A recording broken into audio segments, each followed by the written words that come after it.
Tiffany, j'ai 20 ans. Je suis étudiante en double licence mathématiques informatique. Et donc, ce que j'ai à vous dire, c'est que même encore aujourd'hui, on se reçoit, enfin, je me suis reçu des réflexions à propos de ma couleur de peau et de mon domaine en fait.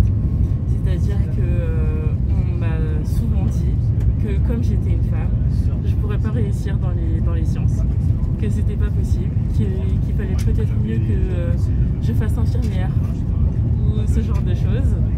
Waouh, c'est violent quand même. Oui. Parce que rappelez-nous, Tiffany, qu'est-ce que vous faites? Là, je suis étudiante en double licence mathématiques informatiques. Mathématiques informatiques, donc Oui. voilà. Donc en tant que femme, on se prend des remarques comme quoi c'est pas un domaine nécessairement pour nous, quoi. C'est ça.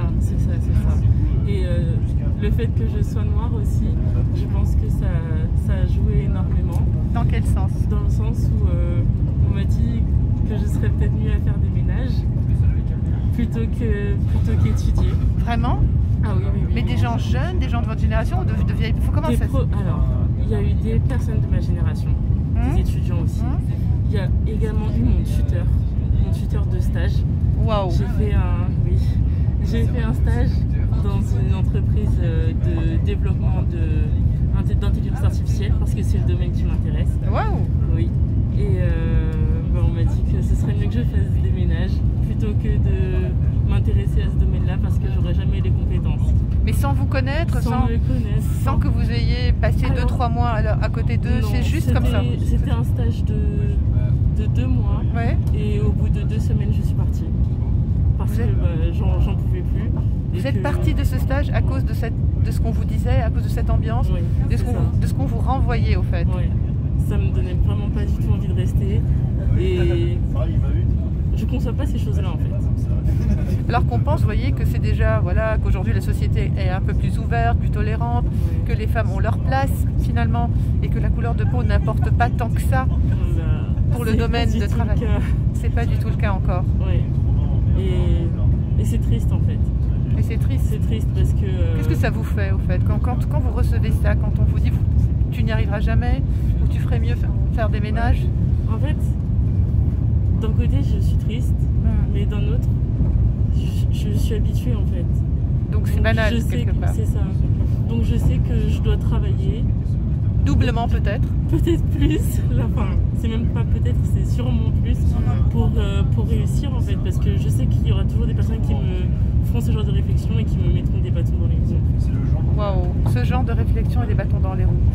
Et Tiffany, à votre avis, qu'est-ce qu'il faudrait faire pour que la société finalement, non seulement l'entreprise, mais la société, l'école, la mentalité soit plus inclusive? C'est même pas respecter seulement la diversité, mais que chacun puisse vraiment contribuer et être soi-même. Je pense qu'il faudrait arrêter de regarder justement le genre et la couleur de peau des personnes. Qu'il faudrait s'attarder plus sur les compétences. D'accord. Et vous pensez qu'aujourd'hui, certaines sociétés sont... Est-ce que vous connaissez des sociétés qui sont vraiment dans ce process-là, qui sont capables d'être comme ça? Est-ce que vous avez déjà rencontré, lors de votre... Bon, vous êtes jeune, mais lors de votre parcours, des personnes qui vous ont accompagné et qui avaient cette mentalité-là? Et bien justement, récemment, j'ai passé une journée au MINARM, au ministère des Armées.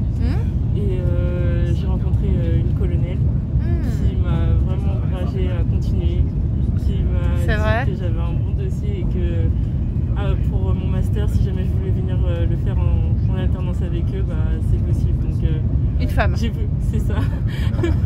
Donc j'ai confiance dans le ministère des Armées. D'accord, ça vous a inspiré confiance en tout cas. Vachement. D'accord.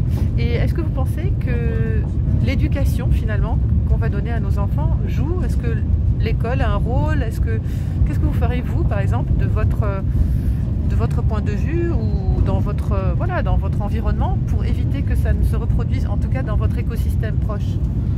Parce que la diversité, elle peut être à tous les niveaux, hein. Enfin, je veux dire, ou l'homophobie, ça peut avoir différents visages, vous voyez, ou contre le handicap, ou l'obésité, ou comment faire pour accepter la différence, au fait?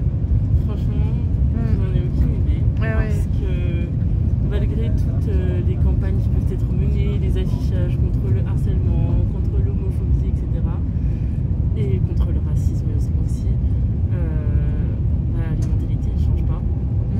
des personnes qui sont assez, qui sont contre le changement. Justement. Contre le changement. Oui, Peut-être parce que ça fait peur finalement, le changement. peut-être. Ils sont habitués et donc ils restent dans leur zone de confort. C'est ça. Donc, Alors la solution peut-être c'est de sortir de sa zone de confort et d'aller dans sa zone de découverte et d'apprentissage. D'explorer un petit peu son environnement. D'accord. Merci beaucoup Tiffany. Merci beaucoup.